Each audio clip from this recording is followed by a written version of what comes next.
Alright guys, how's everyone? Here to talk about Strongest Man on Earth. The athletes have been announced, the final lineup. So it's happening on the 15th to the 17th of August. So it's a bit away. We have a couple of comps coming up before that. The Santa Monica, I've got a separate video about that. And the Giants Live Classic, I haven't done a video on that yet. I'm waiting to see what the events are, so we can talk a bit more about the competition rather than just talk about the athletes. So we've got, the lineup is Austin Andrade, Maxime Boudreau, Lucas Hatton, Mitchell Hooper, obviously, Trey Mitchell, Tom Stoltman, obviously, and Josh Spurgeon, don't know much about him. And then the new invites have gone out. One has been accepted, and that's Ray O'Neill. So very happy with that. It'd be interesting to see how he does at Strongest Man on Earth. We've nearly got two types of strongman competitions happening now. You've got World Strongest Man, which is, I mean, it has some heavy events in there, but it's a lot more mobility focused than, let's say, Arnold's or Strongest Man on Earth, which is all about just pure strength. I mean, they do both have mobility events in there, but it's definitely looking at the events that Brian has for Strongest Man on Earth. There's been a lot of talk about this already, and I've heard a couple of athletes say that even if they were invited, they might not turn up because it's like he wants to kill the guys. Incredibly tough events. We'll get to them in a minute. So yeah, Ray O'Neill is joining the rest of the guys. Then we've got T-Rex Evan Singleton. Obviously his bicep tear hasn't been too bad. Bobby Thompson, awesome. Happy to see him back. Wes Derwinski, Thomas Evans.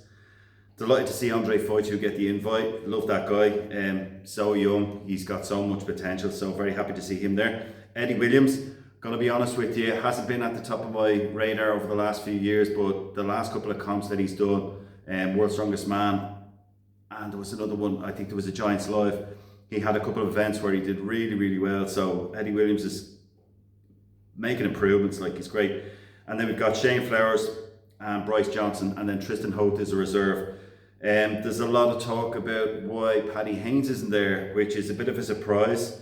I suppose you might think that Paddy's not the out and out strength athlete that maybe some of the other guys are. He's more known for his mobility. He got the world record on the Husafell Shield carry there in Europe's Strongest Man a few weeks ago, several weeks ago. So he's not known for his overall strength, but he beat a lot of these guys in World's Strongest Man. So he's not on Brian Shaw's radar at the moment. Maybe that will change if he gets another big couple of comps in under his belt. But delighted to see Andre Foytu in there, and delighted to see Ray O'Neill. So he's come from, as far as I'm concerned, he's come from absolutely nowhere, and he's after winning World's Strongest Man. So it'll be great to see how he does at this comp. So Thor is out. Thor is gone. I'm assuming that Thor is nervous about the chest press, which is one of the events. It's a huge contraption. You probably saw it last year. Huge contraption that Brian got built, and it's basically a standing press. You press it forward, and then it drops the kegs in. We used to see that in World's Strongest Man all the time for the squat and the deadlift, where they have this big contraption that the chute where the kegs will drop in, and that's what Brian has done for the chest press. It's an awesome looking piece of kit, and I'm assuming that's what Thor is nervous about. He pulled his pec when he was powerlifting there, when he took time off from World's Strongest Man. So I'm assuming that's why Thor doesn't want to go. So the way Brian picks the athletes is he takes the top 5 from Strongest Man on Earth from the previous year, which makes sense. And then he takes the top 3 from World's Strongest Man, Rogue Invitational, and the Arnolds. And that's how he's chosen these guys. I mean, the top 3 at World's Strongest Man, you already had Mitchell Hooper and Tom Stoltman in there. So if you carry that on down, the next top 3 from World's Strongest Man, shouldn't that have been Paddy Haynes? I'm not sure. Look, Paddy wasn't invited. What can you do? I'm sure that'll change in the future. Maybe it was the overhead. He's not known for a strong overhead. It has been getting better, and maybe Brian just saw that as too much of a gap in terms of where Paddy's overhead is to the rest of the field. I mean, there's other than Mitchell Hooper, all the other guys have weaknesses. As in, listen to me talk about these guys having weaknesses. As in, they're not as strong as the rest of them are in that weight. So they all have weaknesses other than Mitchell Hooper, I would say. But maybe Brian doesn't see their weaknesses as much of a gap as Paddy's is in terms of the overhead. So who knows? I think he should have got the invite, but what can you do? I'd imagine Brian Shaw is more USA, Canada focused as well. That's where he's from. That's what he's trying to promote. So maybe Paddy just needs to do a bit more to get the invite for next year. Hopefully he will do that. So the events, there was a lot of talk about the tire flip, which was going to be the last event. They were going to do a tire flip into a power stairs. Brian said he's going to keep the power stairs in, but he's going to come up with a new piece of kit. The tire flip is gone. A lot of the athletes I know were talking about, they were worried about bicep tears, which is understandable. It's a big, huge tire. You've done a 2-day comp, and after all the other events that they're going to do, to then come out and do a tire flip, you're going to be going all out to get the win, and potentially just bicep tears all around. We've seen that at World's Strongest Man just a few weeks ago, with Evan Singleton and Luke Richardson. So I'd say a lot of the athletes are happy that the tire flip is gone, but the rest of them are unchanged. So we've got the max log. So I would be expecting Lucas Hatton, Mitchell Hooper, Tom Stoltman, and I'm gonna go out on a limb and say Andre Foy too. He's had an incredibly good overhead at Europe's, and I think he'll do well on that one. Then we've got the keg toss. Normally you would say Thor, but Thor's not going to be there, so you'd have to give it to Tom Stoltman and probably Mitchell Hooper in second. They're both very good at that. Frame carry then into an arm over arm. I know that's an area that Mitchell Hooper has struggled with in the past in World's Strongest Man, so that would be one that I would imagine Paddy Haynes would have done really well at. So I'm not going to make any predictions on that one.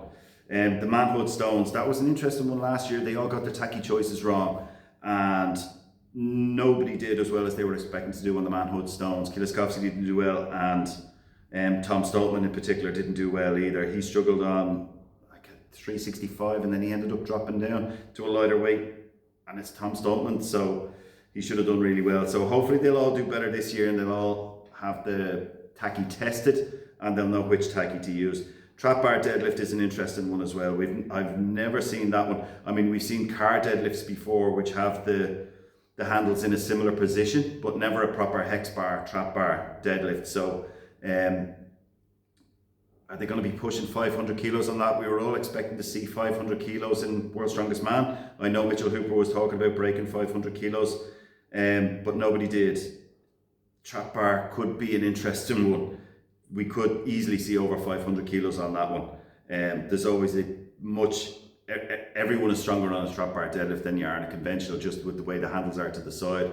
You get more leg drive, it's less of a hinge, so everyone will be stronger on the trap bar deadlift. So I'm predicting plus 500 kilos on that one. Then you've got the safe carry. No one's betting against Mitchell Hooper on that one. He's just incredible with the yoke, so yeah, he'll absolutely smash that. Then you've got the chest press. Bit of an odd one. I can't even remember who won that one last year in Strongest Man on Earth. So I'm not going to make any predictions there. And then, as I said, the tire flip is out and the power stairs are in. So really good mix of incredibly heavy events. So this one is going to be an amazing competition, and I can't wait. I'm disappointed that Thor's not going to be there. We've missed out on probably some of the best performances of Thor's life, with him taking time out of strongman, going to box Eddie Hall, and then doing his powerlifting. Everyone wants to see him back in World's Strongest Man. There's that history there with Giants Live. Will he make up with Colin Bryce? There was I saw a video somebody put out the other day that apparently Thor had contacted Eddie Hall about maybe opening up the discussions there, but this is potentially all rumours, so don't quote me. We'd all love to see Thor back in strongman though, in all the big competitions. But I'm delighted for Andre Foy too. It'll be great to see Rain O'Neill there as well. And I'd imagine we're going to see an absolutely beast mode Evan Singleton. After what happened at World's Strongest Man, he is going to be coming for blood. He is just going to go all out on this one. And then I think as well, with Mitchell Hooper and Tom missing out to the title against Reno, they're going to be both looking for revenge as well. So I think this potentially could be the best competition of the year. Let me know what you think, guys. If you disagree with anything I've said or any other comments, post them below. I'll put the link below to the video that Brian Shaw put out in terms of his selection process, and also the link below to the Strongest Man on Earth website.